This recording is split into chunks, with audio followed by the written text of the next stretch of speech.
सकाळ सकाळ शुभ सकाळ मंडळी, कशा आहात तुम्ही? आय होप तुम्ही खूप खूप मजेत असाल. तर मी इथे सकाळी सकाळी बसले ते लसूण सोलायला गॅलरीत. मला खूप आवडतं गॅलरीत बसायला, समोर छान वाटतं, नजारा मस्त आहे. चला मग सुरुवात करूया आपल्या रोजच्या डेली रुटीनला. तर मी आली आहे किचनमध्ये. बघू शकता किती पसारा आहे माझ्या किचनमध्ये. आता इथे मी वांगे घेतले, आईने दिलेले होते वांगे. गावाकडचे आहे, आपल्या सटाण्याकडचे. कारण गावाकडचेच वांगे आम्हाला जास्त आवडतात. मी शक्यतो हे जांभळं निळं काय ते वांगं म्हणतात ते घेत नाही. मला त्याच्यापेक्षा आमचे हिरवे वांगे, काटेरी वांगे फार आवडतात. मसाला भरून घेते. मी ऑलरेडी रेडी केलं होतं, पण व्हिडिओ शूट करता करता हे विसरून गेली ऑन करायचं, त्यामुळं ते शूटिंग राहून गेलं. आणि मी इथे पहिले काम म्हटलं, पहिले भाजी टाकायचं काम करून घेऊ आणि मग बाकीचे कामं करू, जेणेकरून भाजी शिजत राहील. आणि सकाळचा टाईम असल्यावर कसं सकाळी डब्यांचीच गडबड असते, बाकी काहीच नाही. आणि पाणी कशाला वाया, मसाला कशाला वाया जायचा, म्हणून त्याच्यातही पाणी टाकून घेतलं. आणि एकीकडं मी आवरूच राहिली. तर वांगे जरा चाळून घेते कढईत. आता तुम्हाला दिसत नाही, हे माझ्या लक्षात नव्हतं आलेलं, म्हणून मी नंतर सरकवलं आहे. आणि इथे पाणी टाकून घेते मिक्सरच्या भांड्यात पण हिसळून, कारण की ज्याच्यात खोबरं लसूण सगळं राहतं, तर असं धुवायला टाकण्यापेक्षा आपण थोडंसं यूज होऊन जातं. आता ही गावाकडच्या पद्धतीनेच आहे आपली वांग्याची भाजी, म्हणजे महाराष्ट्रीयन पारंपरिक पद्धतीने केलेली वांग्याची भाजी, भरलेल्या वांग्यांची भाजी. ही सगळ्यांनाच येते जवळजवळ, असं काही नाही आहे की त्याच्यात काही वेगळं केलं आहे, बिलकुल नाही. जी भाजी आहे तीच आहे आणि आम्हाला ॲट इट इजच अशीच पद्धतीची भाजी आवडते. तर इथे भाजी शिजू राहिली, उकळू राहिली, चालू आहे. तर इथे मी ना एक ऑनलाईन मागवलेलं होतं हँगिंग, म्हणजे रुमाला अटकवायला नाही होतं, तर इथे चिपकवायचं होतं. साहेबांना मी सांगितलं होतं पुसून करा, पण काही व्यवस्थित त्यांच्याकडनं बसलं नाही, पण तरी लावलं त्यांनी. आणि तिथून मग परत माझं भाजी बघितली आणि हे बघा झाकण ठेवून देते आणि गॅस बारीक करून शिजते. हे तांदूळ आहे. आता आम्ही काही एकसारखे एक कट्टा भरून घेत नाही, माझ्या इथे किडं फार लागतं, पाकळ्या लागतात, किडे लागतात, मी अक्षरशः वैतागलेली. त्यामुळे मी ना असे वेगवेगळं खाणं होऊन जातं. 2-2, 3-3 किलो तांदूळ घेते, जेणेकरून आपल्याला पण टेस्ट बदलते आणि टिफिनला बी टेस्ट बदलून जाते. इथे मी आता धुवून चुन घेते तांदूळ आणि मग पाणी भरून घेते माठातनं. जेवढं लागतं तेवढं मीठ टाकून घ्यायचं आणि भात लावून द्यायचा, कारण की वांग्याची भाजी त्याच्याबरोबर साधाच भात लावते, सगळ्यांनाच आवडतो त्यामुळे. तर मी इथे काहीतरी चेक करत होती, मला लक्षात नाही आहे मी काय शोधत होती. मीठ संपलं होतं माझं. हां, आठवलं, मीठ माझं संपलेलं होतं, मिठाचंच शोधत होती. पण ठीक आहे, बर्नीत होतं तेवढं, मग स्वयंपाकाचं काम होऊन गेलं, त्यामुळे मला मिठाची गरज पडली नाही. आणि मिठाचं काम झाल्यानंतर मी इथं क्लीन करून घेतलं सगळं. आणि मलाही खूप ताण लागत होते स्वयंपाक करत असताना, मीही पाणी पिऊन घेते. आता इथे पोळ्यांचं पीठ वगैरे मळून झालं आणि पोळ्या करायच्या आहे मला, आता तयारी करून घेते. एकीकडं भाजी शिजली आहे जवळजवळ, एक आता गॅस बंद करून एक वाफ भरू देईल आणि झालं आहे, भात पण झाला आहे, सगळं झालं आहे. आता लाट्या करून घेते, जेणेकरून आपल्या एकसारख्या पोळ्या येतील. लाट्या केलेल्या राहिल्या का पोळ्या पटापट करता येतात, त्यामुळे मी पहिले लाट्याच करून घेते. एक काम कमी होऊन जातं, लाटायला एवढा वेळ नाही लागत जेवढा लाट्या करायला वेळ लागतो. आणि मी आता जेवढ्या आहे द्यायच्या तेवढ्या लाट्या ठेवून घेतल्या. मी हे एकदम करते, याच्याने इझी पडतं. सगळ्या लाट्या ठेवायच्या नाही, एका याच्यातच लाटून घ्यायच्या आणि मग चाळे बनवायची तेल मीठ लावून. म्हणजे 10 वेळा एक लाटीला वेळ लागतो, त्याच्यापेक्षा सगळे एकत्रच करायचे. आणि हातात घालून बरं एकसारख्या करून घ्यायच्या, एक्स्ट्राचं पीठ काढून घ्यायचे, कारण की एकसारखी पोळी शक्य तेवढं कोणाला कमी नको कोणाला जास्त नको, एवढाच प्रयत्न करते. एक वेळेस जास्त गेलेली चालेल, पण कमी तर बिलकुल नको पडायला. आणि परत मी लाट्या करून घेते, कारण की पोळ्या मला जास्त करायच्या होत्या, त्या हिशोबानेच करावं लागतात. आता परत 6 लाट्या केल्या म्हणजे वरचे 2 डबे. मी एका डब्यात 3 पोळ्या देते, त्या हिशोबाने मला 6 लाट्या कराव्या लागल्या. पहिले 6, 7, 8 होते म्हणजे ते 3 डबे आणि हे 2, 5 डब्यांच्या पोळ्या होत्या माझ्या. आता एकीकडे आता पोळ्या लाटून घ्यायच्या.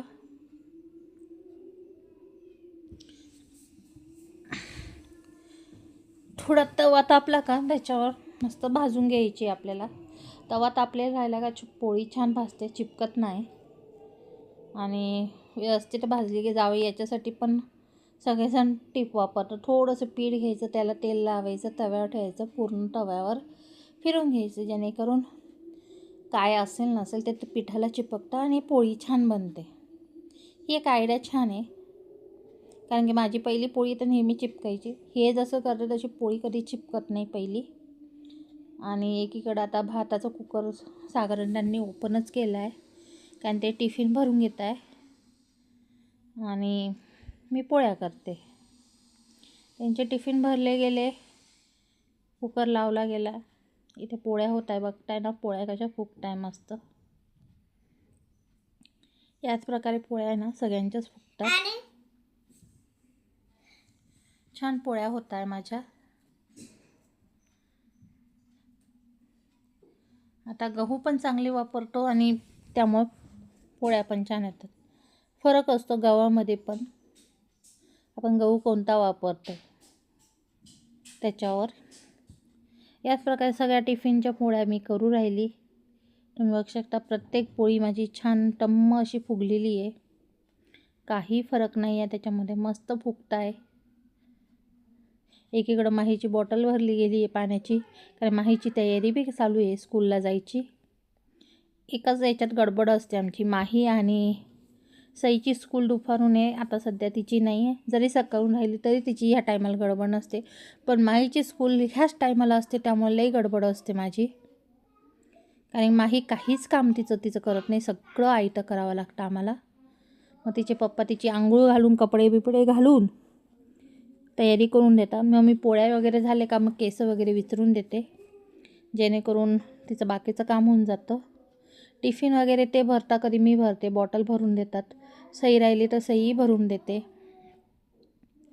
आणि मग सॉक्सपासून सगळंच करून द्यावं लागतं आम्हाला, मग ती निघते.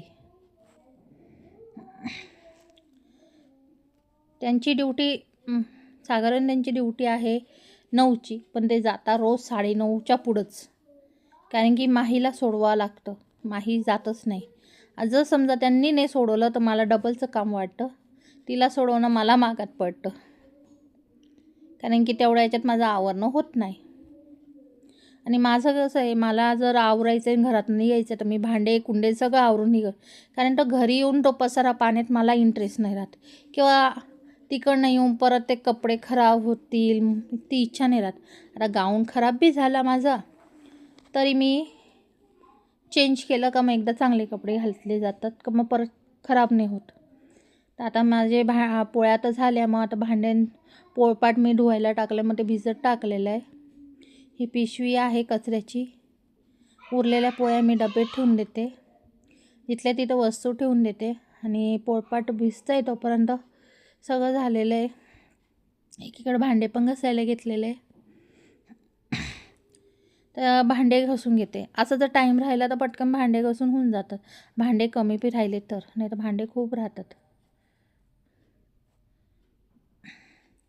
आता तुम्ही म्हणा किचन ओट्यावरच पिशवी ठेवली, हो, कारण की कचऱ्याचा डबा बाहेर आहे, तो येत होता तोपर्यंत म्हटलं जाऊ द्या इथंच राहू दे. इथलं सगळं आवरलं गेलेलं आहे, सईचाही डबा भरून ठेवलेला होता, फक्त आता भांडेच घसत होती. भांडे वगैरे घसता खूप टेन्शन येऊन जातं, कारण खूप भांडे असतात आणि खाली पाणी साचून गेलेलं होतं, कारण घाणमुळे ना पॅक होऊन गेलेलं होतं. ते चमचा किंवा याच्याने काढावं लागतं. सगळं आवरून आल्यानंतर मी आली होती क्लासला, पवननगरला. तर इथे आमचा टॅलीचा क्लास आहे, मी टॅली करते सध्या. तर मग क्लासला आले, ते थोडंसं शूट केलेलं होतं. तिथून घरी आल्यानंतर परत आवरनिवर करत होती, केस वगैरे विचारणं संध्याकाळच्या टायमाला. आणि हे बघा इथे सगळं पसारा पडलेला राहतो. आता कपडे वाळत टाकायचे होते, कपडे वाळत टाकून घेते. काढून घेते. इकडे लगेच टाकूनही द्यायचे होते मला. कसं कोणी लेडीजला मदत केली ना तर होऊन जातं, पण आम्हाला कोणाला मदतच करायची नाही आहे हा नियम असतो आमच्याकडे. तुम्हीच करा, तुम्हीच सगळं करा असं असतं.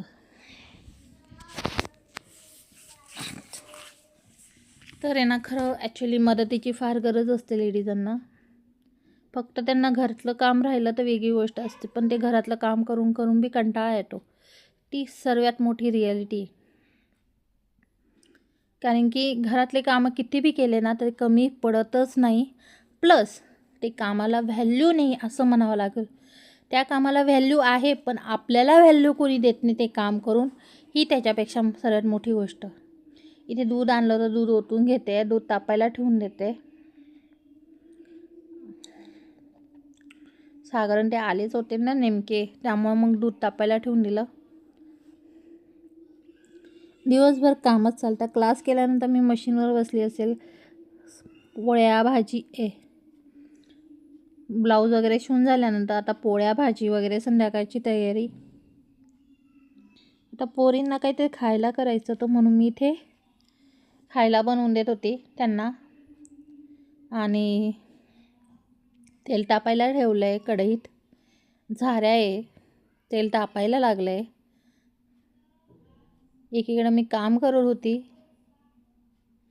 आणि ते दिसत नाही, कारण की राउंटर म्हणते मोबाईल मी फिरवला नव्हता. मी जे काम करत होते ते दाखवू शकले नाही. इथे मी पिझ्झा कटरने कट करून घेते. हे पिझ्झा कटर मला खूप उपयोगाचं आहे.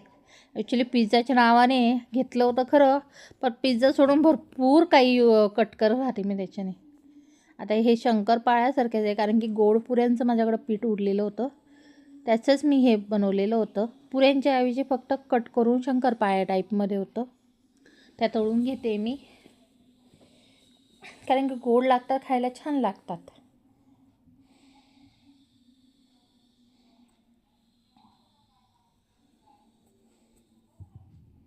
इथं डाळीचं पीठ घेतलं आहे मी. आता बघू,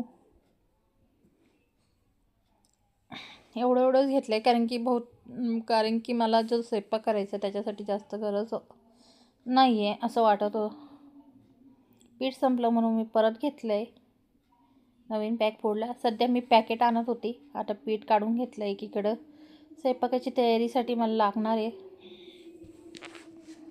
आणि एकीकडे भांडे लावून घेते, जेणेकरून मला तिथं किचन मोकळा होऊन जाईल, कारण किचनमध्ये जागाच राहत नाही.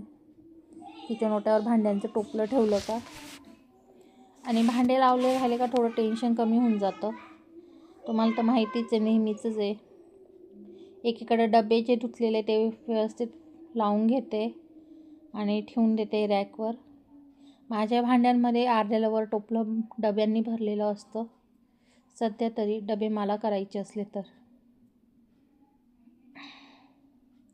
आणि आमचे साहेब बसून काहीतरी करत होते,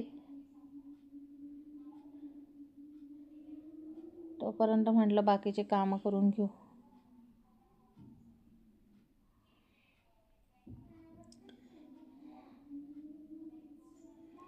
तर मी इथे बनवते मिरची.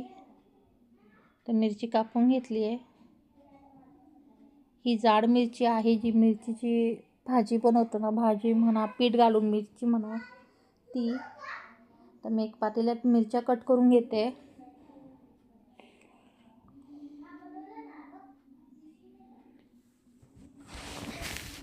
मग तुम्ही त्या चांगल्या धुवून घ्यायच्या असतात.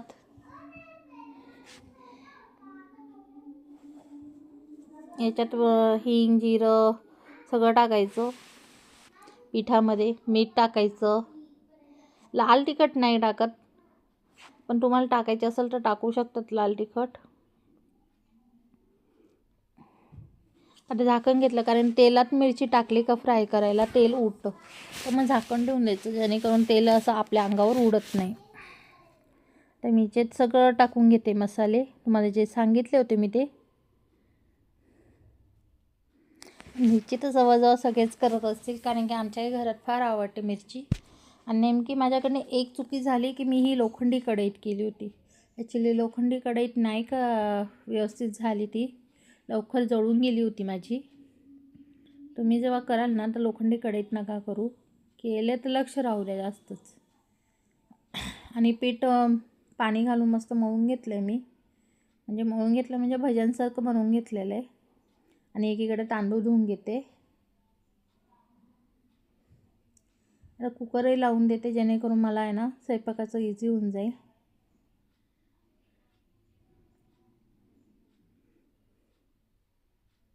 झाकण लावून आता कुकरला शिट्ट्या येऊ देईल. आणि इकडं मिरच्या टाकून मी मस्त फ्राय करून घेते एकीकडनं.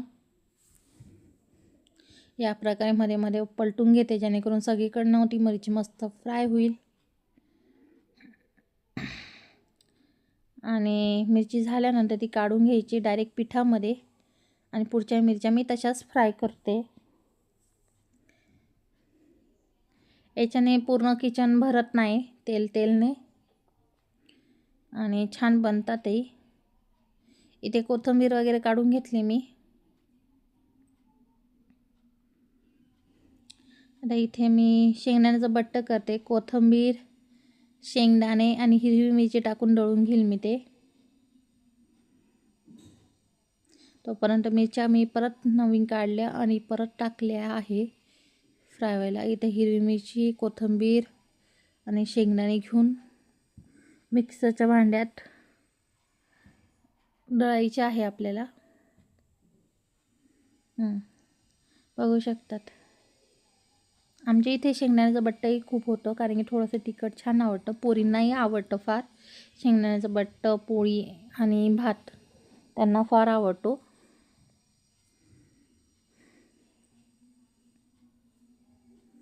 ते मी दळून घेते.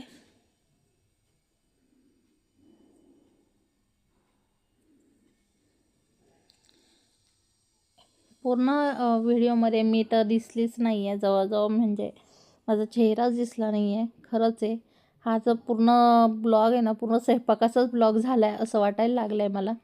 आता गरम तेलातमध्ये कढईमध्ये मिरची मिक्स पिठात घालून मस्त या प्रकारे भजे सोडतो तसे सोडून घ्यायचे आहे. आणि उरलेलं पीठही त्याच्यात टाकायचं आहे. थोडंसं फ्राय झाल्यानंतर आपण त्याच वाटीमध्ये पाणी टाकून पिठाच्या ते मिक्स करून तेच पाणी आपल्याला तिथे टाकायचं आहे. झाकण ठेवायचं आहे. इथे बघा गॅस फुल होऊन गेला होता ना, मी बारीक करायची विसरली होती का बारीक करून तो फुल हाताने होऊन गेला. आता तेच कळालं नव्हतं, त्यामुळे माझी जळून गेलेली होती मिरची. पण मग या प्रकारे गडबड होऊन जातात बऱ्याच वेळा. आणि इथे मी लाट्या करून घेते, कारण मला टिफिनही द्यायचे होते, त्यामुळे इथे पोळ्यांच्या लाट्या बनवून घेते. 2 टिफिन होते आय थिंक. आता हा ब्लॉग तर मी खूप दिवसाचं पहिले शूट केला, पण मला व्हॉइस ओव्हर करायचं विसरून गेलेली होती. आज टाकल उद्या टाकल, आज टाकल उद्या टाकल अशाने माझे दिवस जातात, पण होत नव्हतं. आज मी कामं सोडून फक्त व्हॉइस ओव्हर करण्यासाठी बसलेली आहे. आणि हे व्हॉइस ओव्हर करून झाल्यानंतर कामं करेल मी. इथं पोळी माझी फुगली आहे, बघू शकतात. आणि या पोरी आणि तिच्या पप्पांचा काय गोंधळ चालू होता त्यांनाच माहिती. इथे बट्ट पण माझं रेडी झालेलं होतं, ते मिस झालेलं आहे शूट करता करता. फोडणी द्यायचं, फोन आलेला होता म्हणून. इथे पोळ्या भाजून घेते, मग साधारण ते टिफिन भरतील.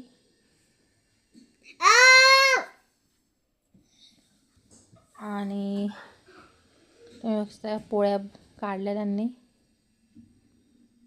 टिफिन भरून घेता येते एकीकडं, कारण की एकाला एक जोडीदार राहिला ना पटकन होतं. नाही तर मीच पोळ्या केल्यानंतर परत ते टिफिन भरायला 15-20 मिनटं निघून जातात माझे.